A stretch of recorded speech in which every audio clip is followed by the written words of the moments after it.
Hi, everybody. My name is Linda Abraham. I'm the president and founder of Accepted.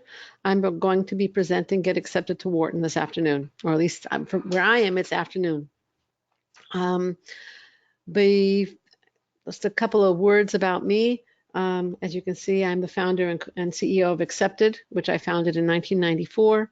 I've been an MBA admissions consultant ever since. I've been quoted in Poets and Quants, Wall Street Journal, US News, CBS News, Business Week, and other media outlets regarding MBA admissions. And you can see some more about me on the slide. What's motivated me for the last 25 years to help applicants like you, both through our free resources and our paid one-on-one advising? It's emails like this one for Accepted consultant Cindy Tokumitsu. I've been admitted to Harvard Business School. So far, I've received admissions letters from Harvard, Wharton, Duke, Stern, Cornell, Johnson, Darden, and UCLA. I would never have made it this far. I would never make it this far without your professional and timely help. And this is just one of hundreds or thousands of emails that we've gotten over the last 25 years, attributing the client's success to the help that we gave them. Now, that might be very generous on their part, but this, again, it's these kinds of emails that make this work extremely rewarding, and it means that we know we're making a difference in people's lives. Now, I'm looking forward to sharing my 25 years of experience with you today. Before we begin, I want to mention a few to-dos that will help you maximize your time here, and one that will help us improve these webinars. First of all, if you've not yet downloaded your webinar worksheet, take a second to do so. My personal suggestion is that you actually download it and print it out. It's linked to in the control panel. And again, I'd suggest that you actually print it out and follow along with it. I'm going to ask several questions during the presentation and occasionally ask you to raise your hand in response. Raising your hand does not mean waving it in front of the monitor. It means that you click on the hand icon, two icons underneath the horizontal orange arrow on your control panel. Now, we're going to use the question window for both your questions and your answers. So if you have a question, post it in the question window. If you have an answer to an open-ended question that I ask, post it in the question window. There are also going to be some polls, and you'll get instructions for that when we do have a poll. Number 3, you can win. We're going to have a contest towards the end of the webinar based solely on content presented during the webinar, so stay tuned, and you could win a consultation with me. A free consultation, I might add. When you leave, you're going to receive a brief survey. Please fill it out. We value your feedback, and we use that feedback to decide on new webinars and to improve existing ones. Now, I'd like to test your hand-raising skill. Please raise your hand. That means click on that icon if you are here because business school, and specifically Wharton's MBA program, will whisk you on the path to the career of your dreams.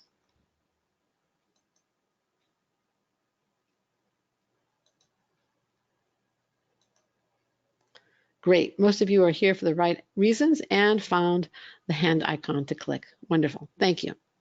Now, I always like to learn a little bit about my audience. So I'd like to, in the question window, please, can you tell me where are you located? City and state if you're in the United States, city and country if you're outside the United States. Mexico City, Mexico, Boston, Massachusetts, Salt Lake City, Montreal, Canada, San Francisco, California, Bengaluru, India. What time is it there? Vietnam. Whoa, okay, really international crowd. Philly, New Haven, Connecticut, 5:30 a.m. Warm welcome, okay? Particularly warm welcome for getting here that early. And in Vietnam, what time is it? Maybe 7 a.m. All right, that's a really more reasonable. Well, thank you from near and far. I see we have one Californian. I'm not sure if we have any Angelinos. I'm located in Los Angeles. Now I'd like to know, where are you at in the application process? Let's launch this poll. You'll see it on your screen. Click the option that's most relevant to you. Are you planning to apply round 1, round 2, round 3, or are you planning ahead for next year or later? Okay. Are you planning to apply round 1, round 2, round 3, or planning ahead for next year or later? We're at 71% having voted. Can we get it up higher, maybe even to 80%? We're now at 76%. 5, 4, 3, 2, 1. I'm closing the poll. And with 82% having voted, the results are 50% are planning for round 1, 29% are planning for round 2, and 21% are planning ahead for next year or later. That's actually significantly different than this morning's. We had a webinar at 10 a.m. also. 69% in that webinar were planning for round 1, 23%, so that's not that far off, were planning for round 2, and only 8% were planning ahead for next year. Whether you're planning to apply in round 1 or next year or later, again, welcome. And I think there's going to be something here for all of you. Now, the next question I have for you is, how committed are you to Wharton? And the options are definitely, probably, maybe, and doubt it, but I'd love you to convince me otherwise.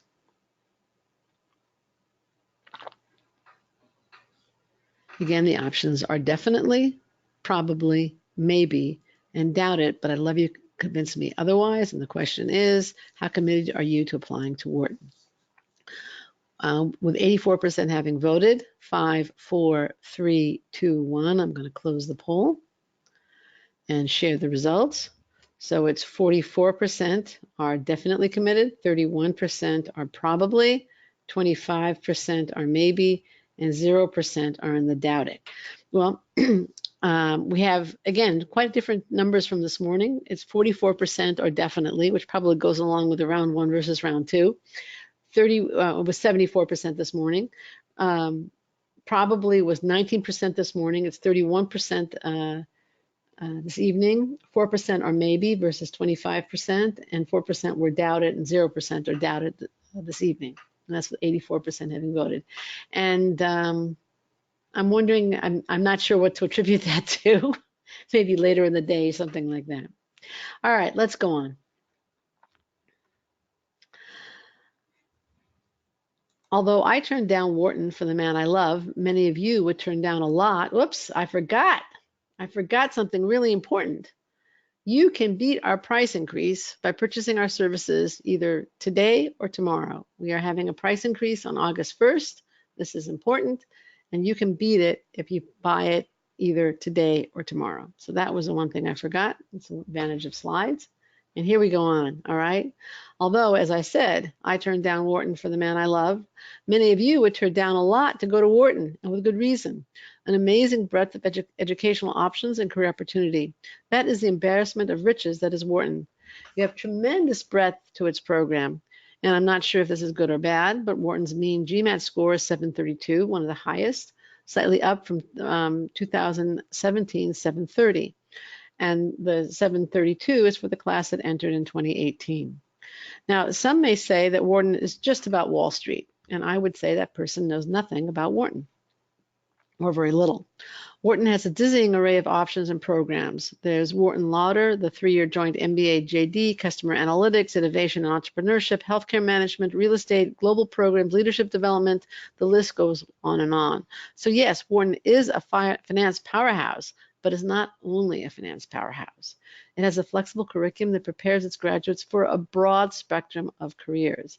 It is a premier program with an impressive alumni network and placement record. And unlike some of its competitors who have acceptance rates of under 15%, Wharton has a 20.7% acceptance rate per US News. And that slightly increased acceptance rate, even though still pretty low, represents opportunity for qualified applicants. Now, the rest of the webinar will discuss how to take advantage of the opportunities that Wharton represents. My plan for the next hour is to go through the 4 strategy steps, a 4-part framework that I've developed, and apply it to Wharton. You can use the strategy framework on other top programs also, but we're going to focus in terms of tactics and application exclusively on Wharton's 2019-2020 application. I'm going to also issue certain caveats and warnings in the course of the webinar. So the first one's coming now. You're not going to get in to Wharton by waving a magic wand, spin alone, or a dab of makeup. Makeup doesn't really hide that much. What you need to do is submit a substantive application. And in my mind, substance means competitive qualifications and an effective presentation of those qualifications. In other words, you need to demonstrate fit. Your overriding aim is to show that you belong at Wharton. Now, I'd like to dive into the nitty-gritty of how do you show you belong? I'd like you to tell me in the question window how you intend to show that you belong at Wharton.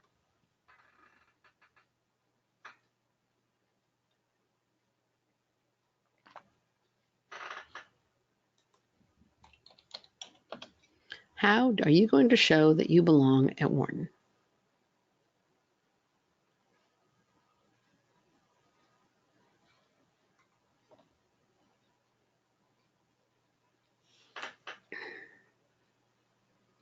Consistent display of leadership and self-driven success. Good, Peter. It's a good one.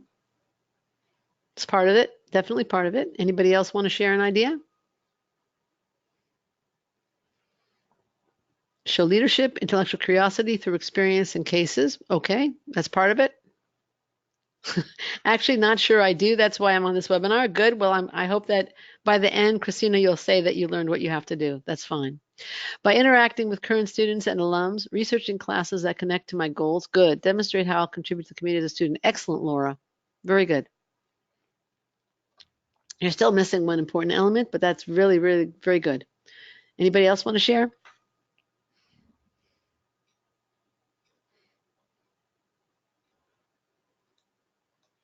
All right, let's go up. Here's somebody else. They believe in action. Help them understand how we fit in that. Shows how Wharton will help achieve my goals post-MBA. That's definitely part of it. Okay. There, again, on some level, my question was unfair because I'm going to spend the next 45 minutes telling you how I think you should show you belong at Wharton, and I'm asking you to do it in basically a tweet. John just added, show how the Wharton community will contribute to achieving my long-term goals and how I will contribute back to the Wharton community. Excellent, John. Definitely part of it. Absolutely. And each of you in your responses, with a possible exception of Christina, but I've kind of wondered why nobody ever gave me that response. My point here in this webinar, my major goal for this webinar is to convince you that you need all 4 parts of my framework, of the framework we're going to discuss today, okay? The first part of the framework, let's dive into it, which I don't think anybody actually mentioned, is to demonstrate that you can handle the academic demands of a very, very demanding MBA program, graduate management education. In the Wharton Admissions Committee's words at an AGAC conference a few years ago, you need to show academic preparedness. Now, the easiest way to show that academic preparedness is through your undergraduate transcript and test score. You want to be at or above the averages, ideally, for accepted students for both grades and test scores. If not, how can you convince Wharton to accept you with below average? Let's start with grades, okay? Well, first of all, realize that averages, in the Wharton's case, 3.6 average per US News 2020, are what they are because some were accepted with below average stats. The farther away you are below the average, and if both your grades and test scores are below average, the less likely it is that you can effectively demonstrate you can do the work. Now, what should you do if you have a problematic GPA or undergraduate transcript? I'm not going to go into that here. I did a whole podcast on this several months ago. You can jot down the URL at cip.com/137, or again, we will be sending out these URLs and resources to you after the webinar. But I dealt with that there. What to do if your quant skills are weak, you're the proverbial poet, but your grades are good, consider something like mbamath.com or quant courses at a local college, statistics for business and calculus, economics, accounting 1. Wharton specifically says, and I'm quoting, calculus and statistics are good foundation courses for an MBA. A high test score can mitigate a low GPA. It's one of the elements, one of the 5 A's. For the top 10 MBA programs, including Wharton, ideally, you want to be at the 80th percentile in both quant and verbal, whether your grades are good or below average. And that doesn't mean that if you're the 79th percentile, you're out of luck. No, I'm not saying that. But I'm talking about an ideal and trying to give you some kind of benchmark.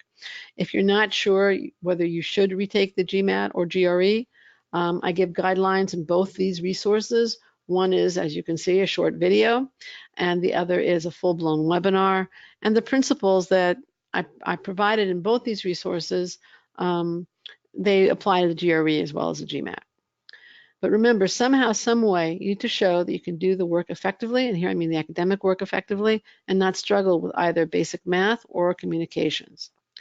The second part of the framework, have a clear, realistic idea why you want an MBA from Wharton and that you know how you intend to use it. Now, professional direction is the second thing that the Wharton Admissions Committee said Wharton is looking for in the application when it met with AGAC, the Association of International Graduate Admissions Consultants. So, and it asks in the second essay, what do you want to gain professionally from the Wharton MBA? And that question is clearly about professional direction. The classic MBA goal is function, what do you want to do, and industry. In what industry do you want to do it? It does not ask what you want to study. That's what you want to do during your MBA. Your post-MBA goal is function plus industry. And we're going to go into Wharton's essay question a little bit later. But for you, in terms of thinking about what you want to get out of to gain professionally from the Wharton MBA, you need to think about what direction you want to take your profession. Wharton is interested in realism and the feasibility of your goals, combined with a dash, maybe even a good dose of ambition. They want to know that you're going to make a difference, much like I enjoy making a difference in my work on a much smaller level. They want to know that their graduates are going to make a difference. The key point is that your application as a whole must allow the admissions committee to see how your previous education and experience, when combined with the Wharton MBA, and I don't mean just the credential, I mean the experience, will allow you to achieve what you want to achieve. Schools want to know that they can help you succeed. If you don't know where you're going, you might wind up someplace else. Is a famous Yogi Berra quote, and it's actually what we started MBA Missions for Smarties with. That's the book that I co-authored. And it implies that if you don't know where you want to go, the admissions committee can't tell if they can help you get there. And there will be no real measure of what success of the MBA venture will be, okay, because you don't really have any direction. Now, Mary Ellen Riley, Wharton's Deputy Vice Dean of MBA Admissions, Financial Aid, and Career Management, wrote in a blog post a couple of years ago, our hope is to give applicants ample space to more fully explain their aspirations, goals, and how Wharton fits into those. You need to connect the dots and show, does Wharton fit in? It needs to show that it does. And I believe some of you, Laura in particular, was able to talk about that in her response to my question at the beginning. So the first part of the framework is have the academic abilities to succeed and thrive in Wharton's program. The second part is have a goal that requires a Wharton MBA. The third part, show that you share Wharton's values and have the character it seeks. Now, Wharton's key values are innovation, data, community, and leadership. And all that innovation, combined with Wharton's incredible commitment to assisting its students in making the most of their Wharton experience, has led to it having one of the most flexible and rich curricula around. Each cluster has its own advising support network to help you make the most of your Wharton experience. The academics, leadership, career, and student life options are all covered, and you get guidance on all of them. It's one of the few programs with a dean of innovation, and the team-based discussion was the result of an initiative from the Innovation Office. And again, this commitment leads to enormous relevance for you. How are you going to take advantage of the flexibility in Wharton's curriculum? If you were, if you're, I don't know, given a big bowl of candy, you can't eat the whole bowl. You have to choose the kind of candy that is most to your tasting. And being at Wharton is something like that. Most of your taste, and being at Wharton is something like that. So how are you going to, as an applicant, you have to be prepared to explain how are you going to take advantage of the flexibility inherent in Wharton's program and curriculum. Wharton gives you the ability to waive out of classes if you already had them. The school has 19 majors and 10% of the students design their own. It offers over 200 electives in 10 departments, plus the option to take 4 classes in other schools at Penn. It has an outstanding entrepreneurship program. So you as an applicant, both in the application and if you're invited to interview, have to be prepared to say, I want to take advantage. I want to take these candy pieces out of the Wharton bowl. All right? Those are my favorites. Do you see those truffles over there? That's what I'm going to go for. And because I can't think of a goal for truffles because I think they taste the best. I mean, I think you have to have a little bit more substance to your reasons than I'm going to give when choosing some candies in a bowl. But you have to be able to answer that question. Now, Wharton is committed, as I mentioned, to analytical rigor and use of data.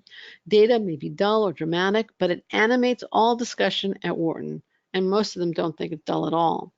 When have you, as an applicant, again, what's the implication for you? When have you used analytics, analysis, or data and resulting insight to solve a problem, improve a process, save money, increase sales, improve customer service, whatever it is, because that's what you're going to want to highlight in your resume. And you may even ask your recommender to mention it in a letter of recommendation. So again, when I'm talking about these values or these values at Wharton, the implications for you as an applicant is that you want to show that you share those values through what you've done in the past.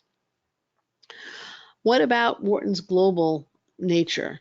It has one of the largest global networks in the world, and also enormous global opportunities. 98,000 alumni in 153 countries, organized into 77 alumni clubs on 6 continents. There are very few schools, if any, that can match that. It has international educational opportunities that can be short and intensive, or extensive and immersive, like the dual degree programs, the MBA, MA at the Wharton Lauder program, the Wharton and the School of Advanced International Studies at Johns Hopkins, or the MBA, MPID with Harvard Kennedy. All these are fantastic opportunities. And by the way, I'm going to be interviewing the new director of the Wharton Lauder program in September. That's going to be on our podcast. There are also co-curricular opportunities, conferences, international volunteer programs. There's international exchange programs at 18 partner schools in 15 countries.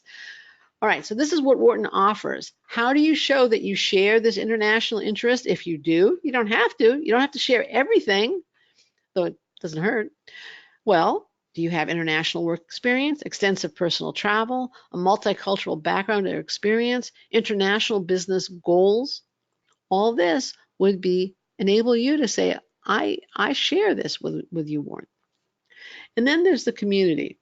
This is not a sit back, spoon-fed culture. Well, that's the previous, I shouldn't say the previous Wharton Lauder podcast that we had. Again, this is not a spoon-fed student body. Between learning teams and clusters, it requires participation. Now, at the AGAC conference a couple of years ago, again, I was struck by the administration's attempts to respond to student input, to customize the student experience, to help the students make the most of the myriad opportunities at Wharton.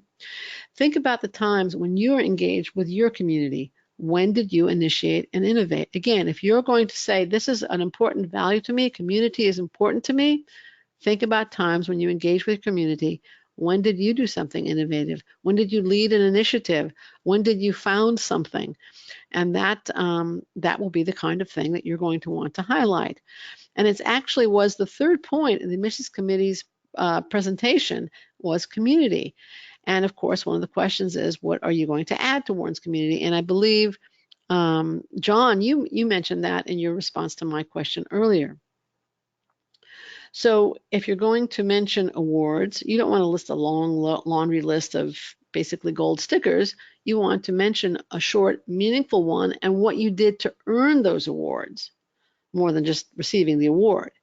And this is going to be much more about depth of experience, quality of experience, than quantity of experience. And then there is leadership at Wharton. Wharton has a very innovative and extensive leadership program. A comprehensive formal leadership training starts with preterm. It's the first required course in the core, and it continues throughout your 2 years at Wharton. So as an applicant, you need to show yourself as someone who has led, who can take advantage of what Wharton offers in this area. They don't want to start with a blank slate. They want to know that you have some leadership ability that they can help you develop. So for one of my warnings right now, there's an enormous difference between mouthing platitudes, spitting back the website, or saying innovation, community, global, etc., and really showing that you share the values. The former, the mouthing platitudes, that's just gift wrap. It hides what's inside, and frankly, you know what happens to it? What happens to it? In the question window, please. What happens to gift wrap?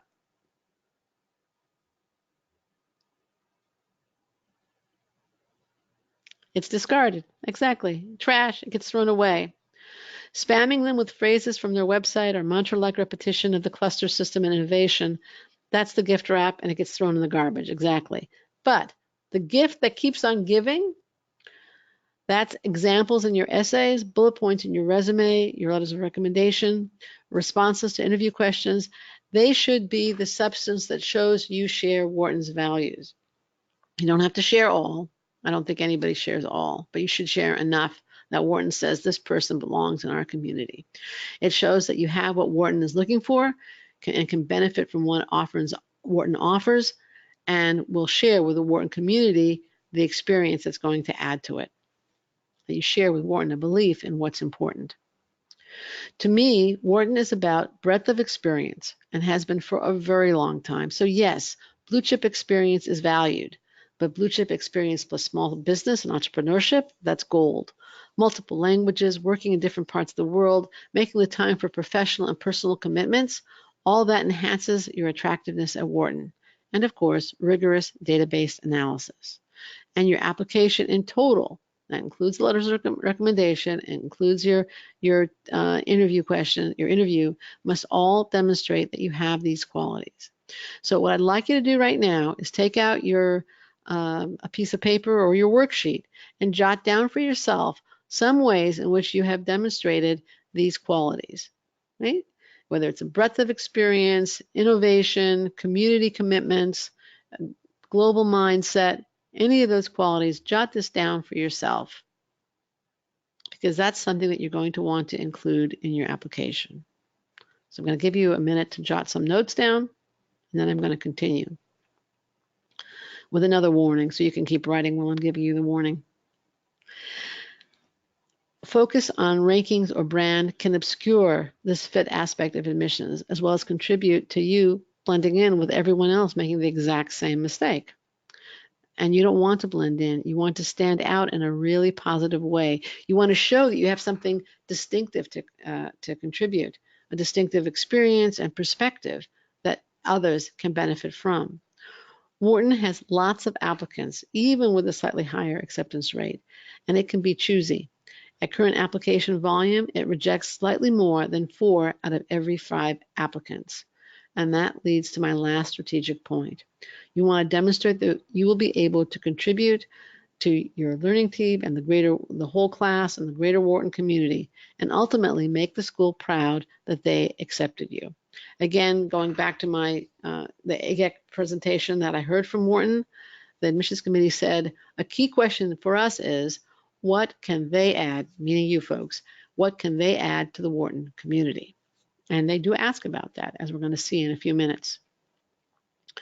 So you want to reveal a habit of impact through your essays, resume, activity history, interview, and letters of recommendation.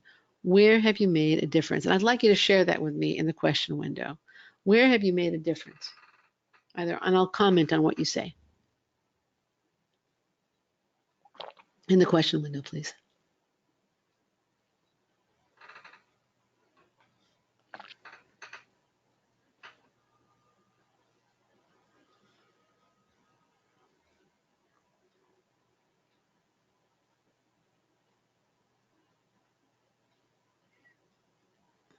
While you're writing that, I'll tell you some ideas I had.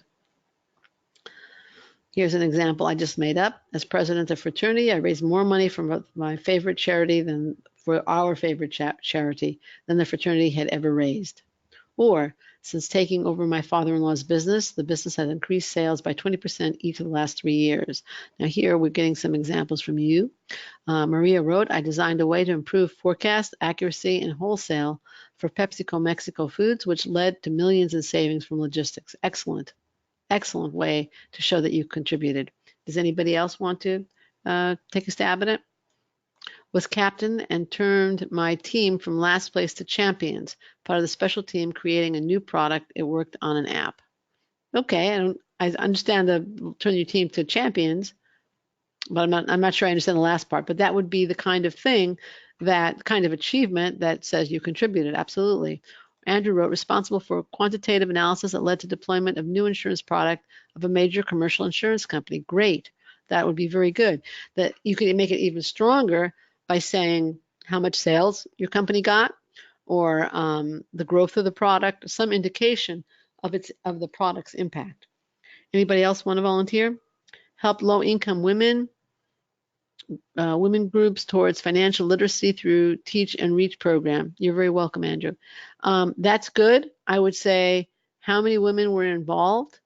Again, when you talk about impact, this is what you did. The impact is what it meant to them. That's the result. Okay, so I'm not saying you can't say what you did, but you can add guided low-income women's groups towards financial literacy, thus teaching them how to save, X dollars, or start their own businesses or whatever. And the other thing you should do is how many women.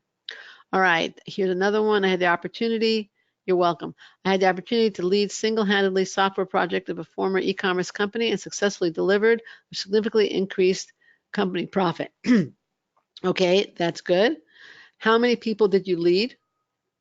Or how much was company profit increased? These details make an enormous difference, and we're going to see a little bit more about the importance of specifics and details in a minute. Now, let me touch on work experience for a minute. About, if I understand that number, about $1 million a year. That's wonderful. That's very good. Okay, that would make that, again, it makes it more impressive. Work experience. Work experience has two parts, quantitative and qualitative. The sweet spot for work experience at Wharton, the average is 5 years, but the range is 0 to 13 years. Now, obviously, there are millions upon millions of people walking around on Earth with 0 to 13 years of work experience and an average of 5 years of work experience. Very, very, very few of them have competitive work experience for Wharton. So when I talk about qualitatively competitive experience, it shows the leadership, contribution, initiative, and innovation that Wharton values, and above average progression on the job. If it doesn't show, that's the key, by the way. You can show some of the other things, leadership, contribution, etc., on your job, but what the key thing is above average progression.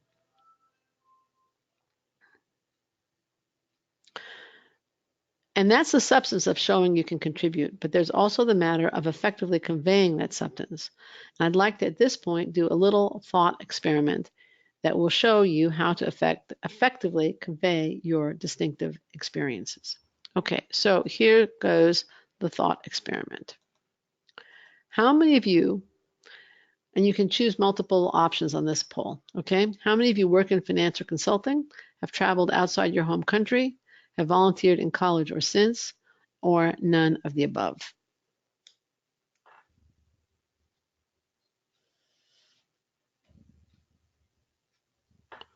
Again, the options are work in finance or consulting, have traveled outside your home country, have volunteered in college or since, or none of the above. We're at 74% having voted. Can we get it above 80? 5, 4, 3, 2, 1. Okay, I'm going to close the poll. Couldn't coax anybody else to do it. Here are the results. It's 53% are in finance or consulting, 94% have traveled outside their home country, 82% have volunteered in college or since. Okay, wonderful. Here's the next one.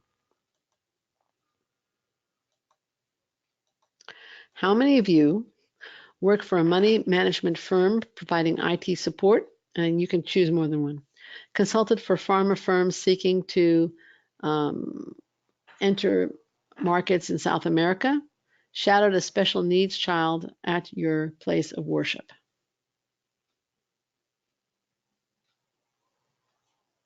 How many of you work for a money management firm providing IT support? Consulted for pharmaceutical firms seeking to enter South American markets. Shadowed a special needs child at your place of worship. Anybody else want to vote? We're at 64%. I'd like to get it up. 5, 4, 3, 2, 1. I'm going to close the poll and share the poll with 73% having voted. The numbers are 6% for working in the money management firm, 0% for pharmaceutical companies trying to enter South American markets, 0% for shadowing a child, and 94% for none of the above. Now, what's the difference in the question window, please? What's the difference between the two sets of questions?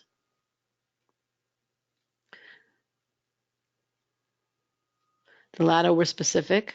That's right. Right? Latter were specific. Generic versus unique, specificity, exactly. What happens when we talk or write or in specific terms as opposed to broad and general terms, generic terms?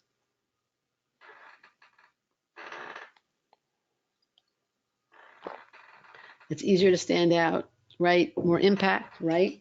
100% right. You become a person, not a number. Very good, Andrew. It's authentic, that's true. Tangible stories are easier to relate to. Excellent, Lydia. Specifics, right. Much more impact and much more distinctive. Much more distinctive. So, if you recall at the beginning of the webinar, I talked about a substantive application being competitive qualifications and an effective presentation of those qualifications. So part of that effective presentation would be writing in specifics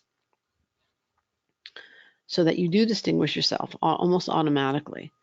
That's the substance of showing, and that's something that, by the way, we work with our clients constantly on, because there's a tendency to write in generic terms.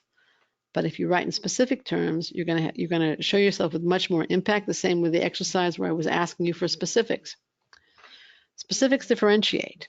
And if you focus on specifics, you will just simply naturally stand out. And the specifics will reveal you as the unique individual you truly are.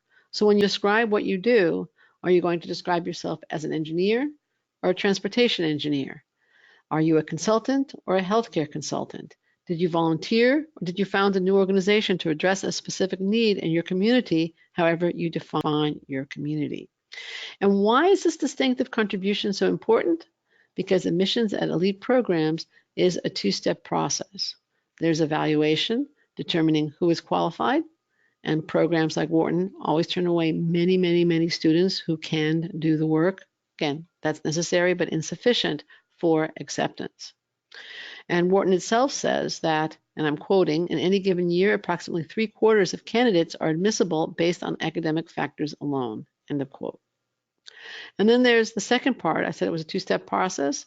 The second part is selection, which means creating a class with different perspectives, a lot of diversity, and determining which candidates are going, in total, create the richest environment. Those people who will thrive and add to that environment are the ones that are going to be most likely admitted. Those who will give as they take and benefit themselves and the community as a whole are the ones that Wharton is most interested in. And of course, the second part, the selection part of the admissions process, injects a subjective element to the process that can be really hard to understand when you're on the outside of it. What's the implication for you as a candidate applying to business school of this focus on the selection part of it, this focus on diversity? There's no reason to admit someone without something distinctive to contribute. No benefit to accepting someone lacking a history of leadership and growth in multiple arenas.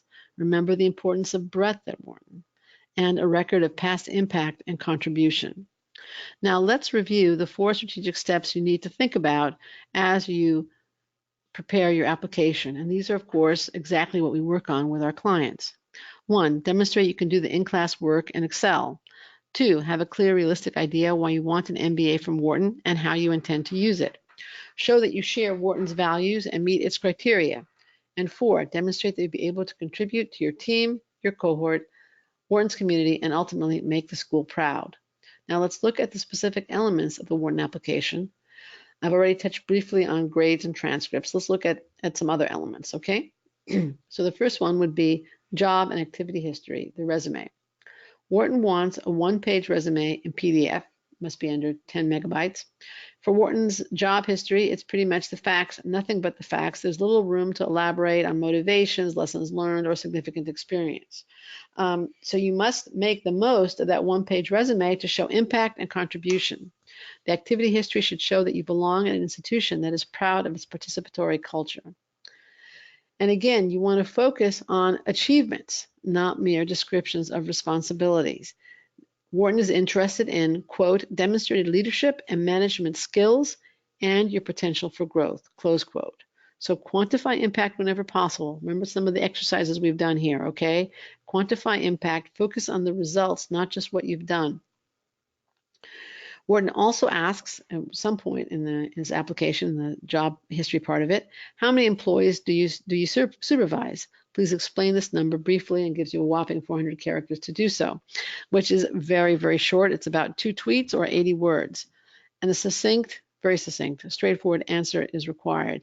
Even here, try to show impact in your response and reveal challenges faced. For instance, maybe it was a cross-functional team or an international team or a team with X remote members and Y in-office members.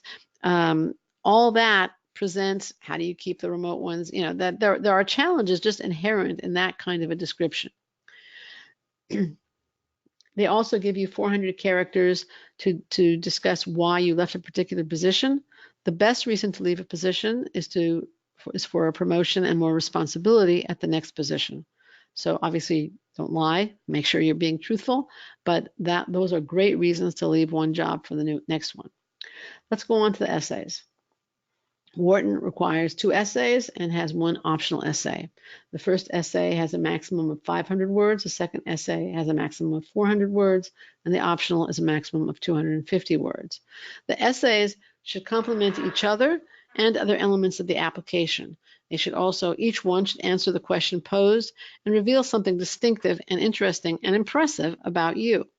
The essays present you with great opportunities to show fit and to reveal some of the qualities that Wharton values. So you want in your essays to show the professional and community elements that the admissions committee is looking for. So question number 1, what do you hope to gain professionally from the Wharton MBA? This is a broader goals question. It's not just about that first position after the MBA, but about greater aims. And I think the first thing you have to do is get ready, get set, think. What are you trying to achieve with this MBA? How do you hope to achieve it? How does the Wharton program, career placement, and community, both your classmates and alumni, fit into the realization of those dreams? Now, you're going to need a focused response to present professional goals for your MBA, and then how Wharton will be the vehicle for their achievement. And I would suggest that you think about the differentiators we discussed. You don't have to spit back a list of Wharton's programs, and you don't even have to spit back the list of values that I provided earlier. But you do need to thoughtfully tie the most important elements of Wharton's program to the achievement of your goals. Again, quoting the admissions committee at the AGAC presentation, they said they want to get a feel for why Wharton is the right place for them. You don't have to regurgitate the website and clubs they want to join, but you should be able to connect the school to the applicant's direction, to your direction. So when you're trying to think about how Wharton can help you achieve your goals, think about its career strengths, its curriculum, and don't start with the basic classes that all business schools have. Think about the more distinctive ones, the classes, the professors, the programs that support your goals. And then there's extracurricular, clubs, events, treks. Throw out anything that doesn't relate to these points.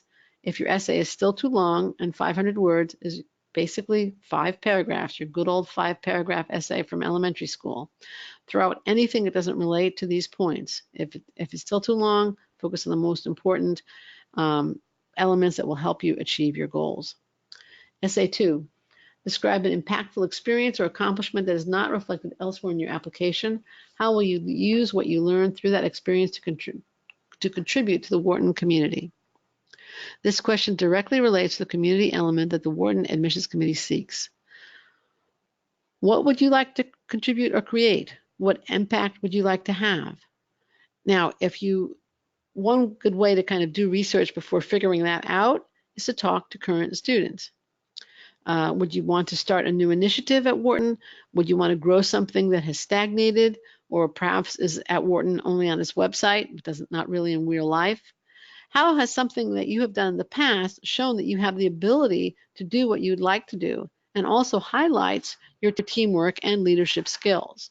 Now, a possible structure for this would be to start with your influential experience, tell the story of it, highlight your impact, and then discuss how it will help you contribute to Wharton. An alternative is to start with the way you intend to contribute and perhaps draw a picture in words of what success would look like.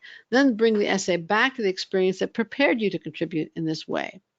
There's two approaches. Natalie Greenblatt-Epstein was at the Q&A this morning. She actually has a strong preference for the first. I can imagine either one working. You just need to choose the one that's going to work best for you. Then there's the optional essay. First-time applicants may also use this section to address any extenuating circumstances. All reapplicants are also required to complete the optional essay and respond to, explain how you have reflected on the previous decision about your application, and discuss any updates to your candidacy, changes in your professional life, additional coursework, extracurricular volunteer engagements, etc. Now, Wharton emphasizes that the optional essay is truly optional for first-time applicants, but not optional when a reapplicant. And there you have actually a very directed response. For first-time applicants, you can use it to provide context for a bad semester or other negative or questionable element in your application. You can use it to discuss a non-traditional choice of recommenders. And you can also use the optional to discuss some challenges that you overcame that didn't zap your GPA or work experience or whatever. What it shouldn't be, though, is a waste of the time. Don't provide a grand summary of your application. Don't repeat what's found elsewhere. Again, make sure that it adds. In terms of the reapplicant, obviously you want to really highlight what's changed, how you've improved, new and better, okay? In order to respond to all these questions, whether it's the two required or the optional, do your homework about Wharton. Each one requires an answer that is specific to the Wharton program.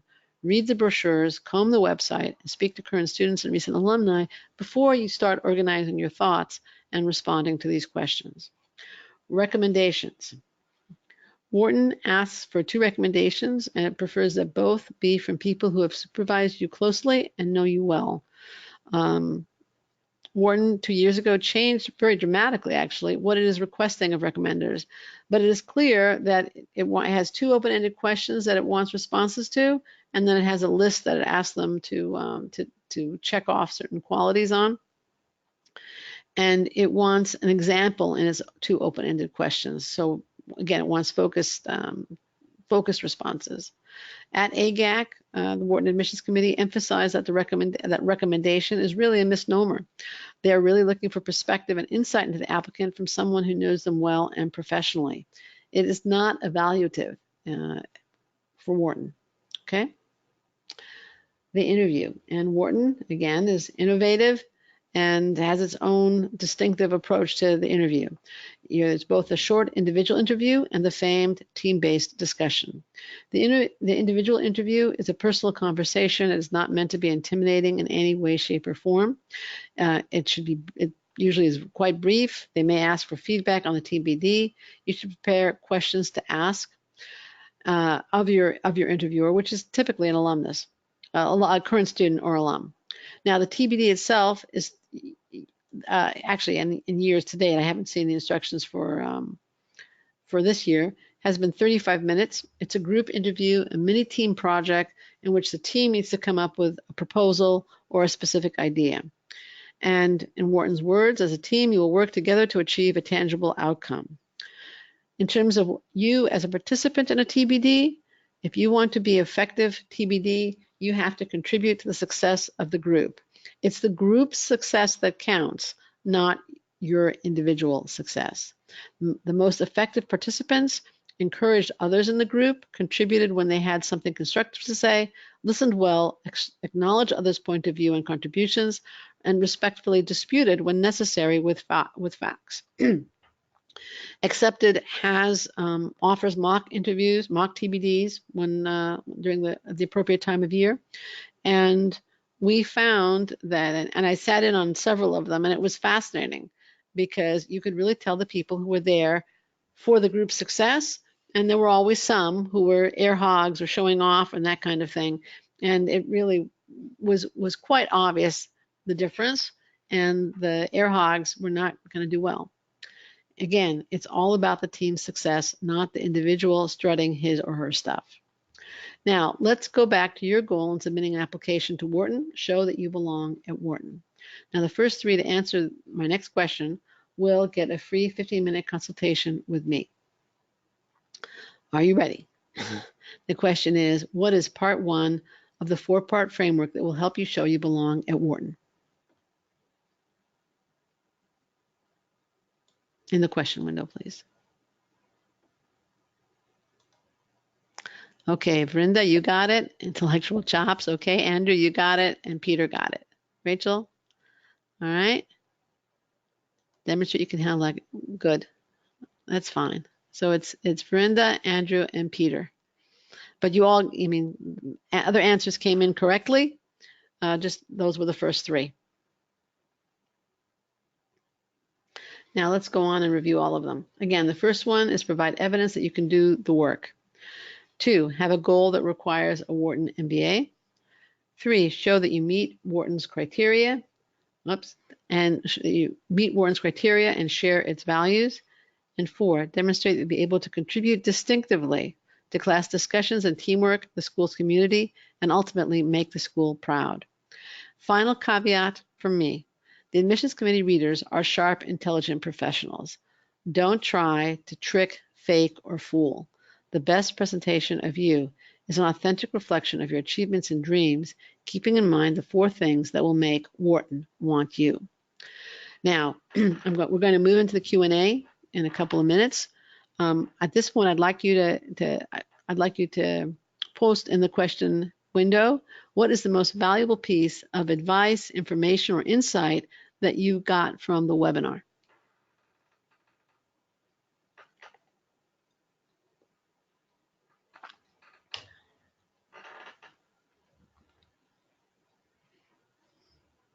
How to approach a TBD. Great. Okay, good. Framework. Thank you, Andrew. That makes, you just made my day. That was a point.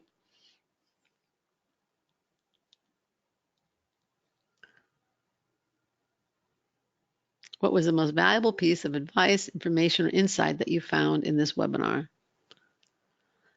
To not list out our clubs, ways to be involved, instead get more specific about impact. Good, thank you. Honestly, webinar showed me where am I and what I need to improve to get into Wharton. Wonderful, that's great. I'm glad. Need to demonstrate specificity. Okay, good, thank you, Peter. All right, let's move on. Realize that a successful Wharton MBA application requires all 4 elements of this 4-part framework, not just 1, not just 3 out of the 4, because to get accepted, you need to show that you both belong at Wharton, that's parts 1 through 3, and stand out in the applicant pool. This framework, what you see on the screen, gives you the what of a successful application. It's where you want to end up. Now you need to apply what you've learned to your individual circumstances. That's the how. And no book, webinar, or download can provide that how because they are by nature, their very nature, general and for the many. But an experienced MBA admissions consultant can help you with implementing this framework and guide you so that you present all 4 elements in an authentic and individual way. We would love to guide you in showing that you both belong at Wharton or whatever MBA programs you're aiming for and stand out in the applicant pool. We want to guide you in creating an application that as a whole mitigates your weaknesses, spotlights your strengths, and shows your fit with Wharton, an application that really accomplishes everything we've discussed here today. Now, here's what you can do when you use accepted. You access expertise and experience. Again, we've been in business for 25 years. You can reduce your stress, It's one of the most common things said about in feedback from our clients. Save time, optimize your school choice and application, and mitigate weaknesses. Now, some may say that Accepted is an expensive service, that Accepted is expensive, and we're certainly not a cheap service because of the quality of our staff. However, there are also expensive risks associated with not using Accepted. Reapplication can easily cost a few $1,000s. One additional year of pre-MBA earnings can cost in the 5 figures in dollars. And there's a potential that you could have gotten into a better program with lifelong higher earnings on average and network, and that could cost you 5 or 6 figures lifetime.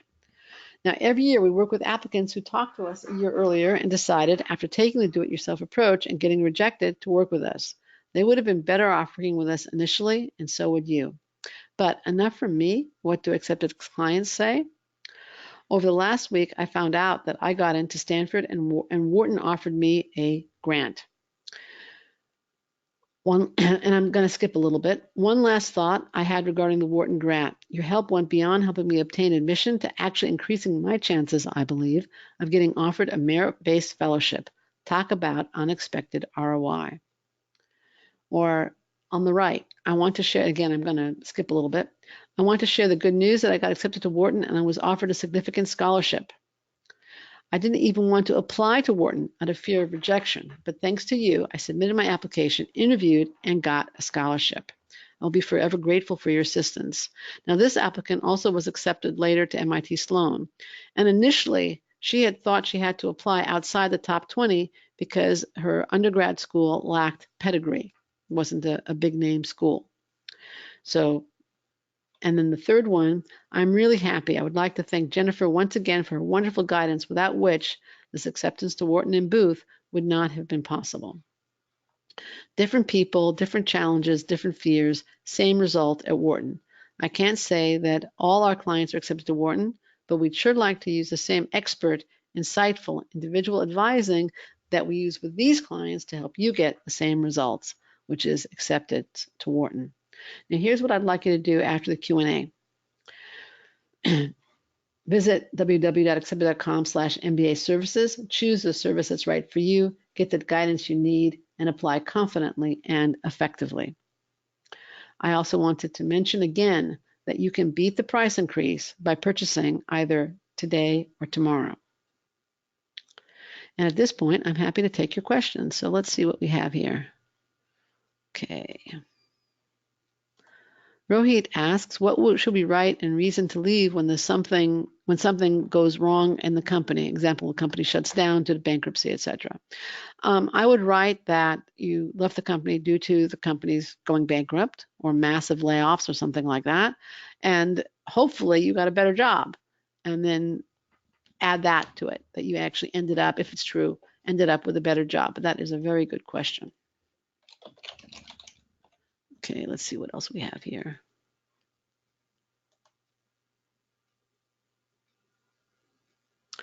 All right, Laura asks, do you have any advice for reapplicants about how admissions views the applications? Do they compare the new and the old?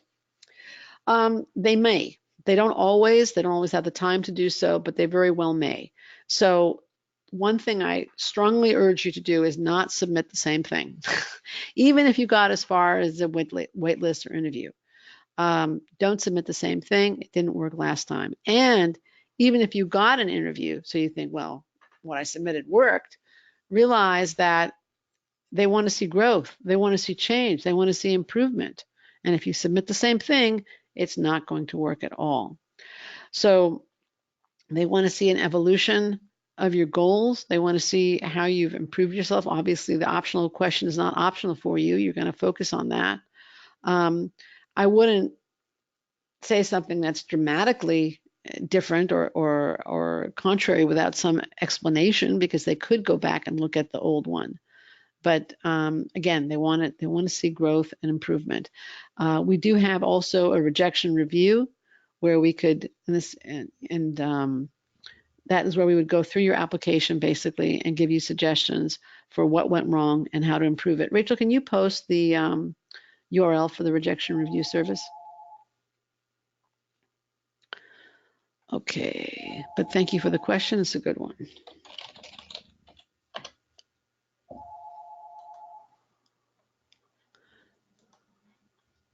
see what else we have.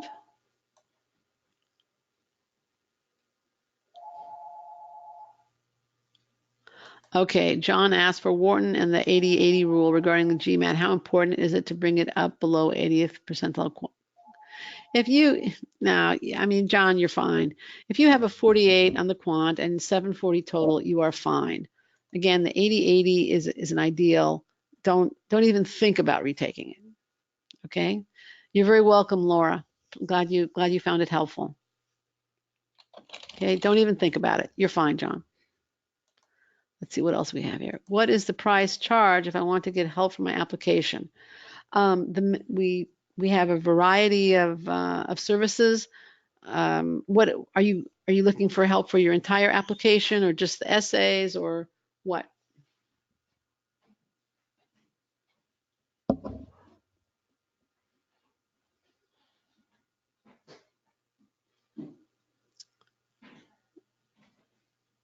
You're welcome, John. So you're going for the EMBA? Okay. You're very welcome, Sandra. Thank you for coming. Let's see.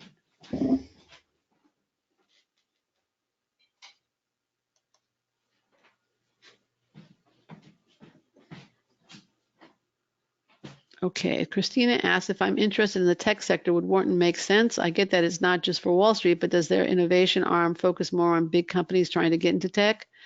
Or is it about using blockchain for real life solutions in third world countries or blockchain products for the IBMs and JP Morgans? It definitely is into blockchain. I don't think it's just into blockchain for IBM and JP Morgan. They have a really, really large entrepreneurship arm there. And I think you could do very well if that's your interest at Wharton. Okay. Now.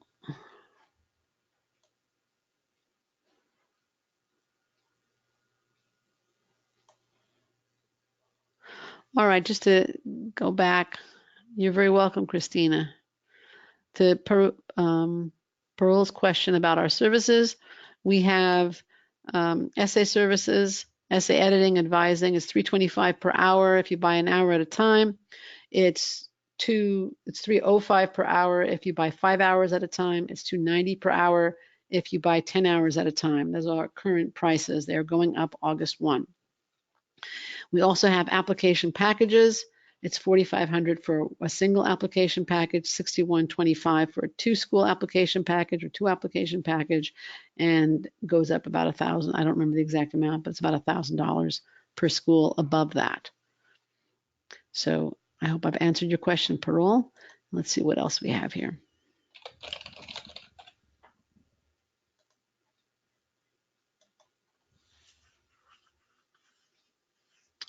Okay, Lydia asks, I'm planning to apply to a dual degree program, MBA plus Masters of Environmental Studies.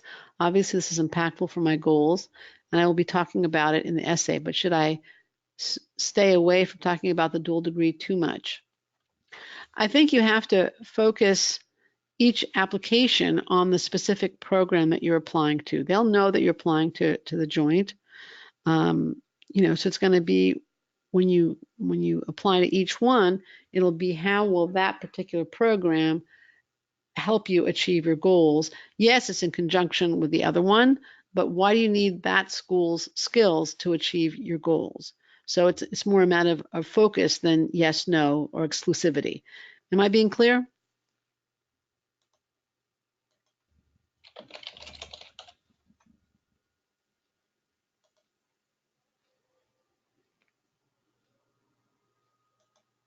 You're very welcome, Linda. Okay, great. Glad I answered the question.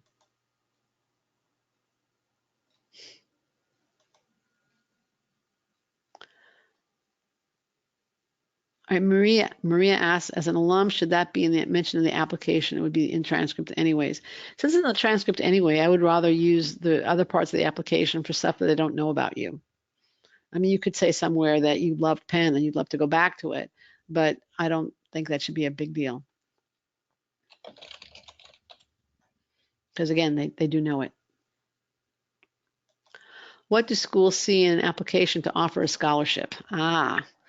They see a lot of fit. They see a lot of contribution. They sometimes see above average GMAT, though that's not all that it is, because we've definitely had people get scholarship offers without that. They see that you're really going to add something to the school. That's you're going to make them look good. Then they want to offer scholarships. Okay, you're welcome, Maria. How much does legacy help for Wharton MBA? I can't give you a quantitative, it doesn't guarantee it, that's for sure. It does help. Is it going to make the difference? On the margins, yes. I can't quantify it for you though. Okay.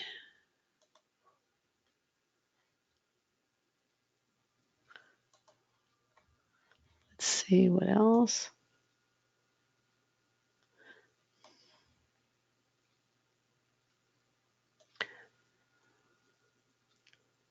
Do you know a good GMAT tutor in San Francisco? Have you taken the GMAT before, Sandra?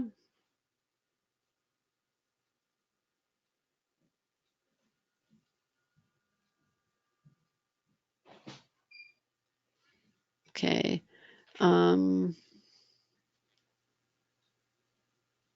There's Next Step Test Prep. Oh, Magoosh.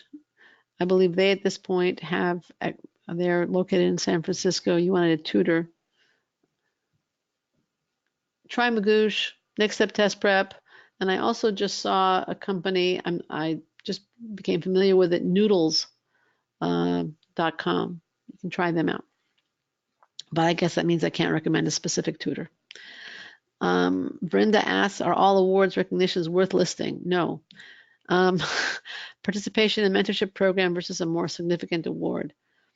I'd need to know more details. This is again the kind of thing that we get into with our clients. How much to list, what's worthwhile listing, and I don't have enough information really to respond to the question, but I do thank you for it. And let's see, that screen just jumped.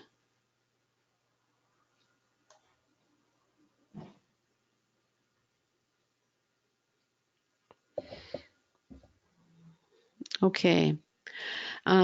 Before you leave, I want to first of all, before you leave, to select the service that's right for you, which is what I hope you're going to do after the webinar. I want to thank you for coming, for your questions, your time, and your attention. And now I have a final thought and story. The thought, there is a paradox inherent to acceptance at top business schools. You have to demonstrate that you fit in and stand out. By fitting in, I mean that you belong at the target school, in this case Wharton, in terms of your goals, academics, work experience, and values, that you're going to be a valuable member of the Wharton community. And community, as we've discussed, is really important at Wharton. And then you need to stand out. You need to stand out in a highly qualified, intensely competitive, and talented applicant pool. You need to show that you are going to contribute distinctively, add a special something to the school's community, and make the admissions committee members proud they voted to admit you. One more story and one more challenge. This client had good stats and work experience, but he came from a highly overrepresented group and tended to write in cliched, general, and vague terms. He worked with Philippe Barr. Here is his feedback, which I've condensed a bit, and I'm going to condense a bit more in quoting from it. In summary, Philippe helped me with 3 out of 4 of my essays and a quick resume scan. I applied to Stanford, Harvard, Wharton, and MIT Sloan, and was accepted to 3 waitlisted at Stanford. I'd highly recommend Philippe across the board. He was very kind and personable, but, as I had hoped, he provided very direct and honest feedback. It was exactly what I needed. It helped me trust his comments and really assess my approach when I needed to. When I disagreed with his comments, we discussed why, and then moved on to the broader themes of the essay. So I felt respected as a partner, and we always were very efficient. Lastly, turnaround and response time was incredible. If you want a reliable guide on this journey who will kindly give you honest, trustworthy feedback and help you get into your dream schools, follow the steps on the screen, which are the steps taken by all the applicants you've heard from today, that all the people that we are able to guide to acceptance. They have sought acceptance help, like the person you just heard from, and they are now pursuing their dreams. follow the fellow before's recommendation, follow his recommendation, take the steps on the screen as he did, and pursue yours too. Thank you very much.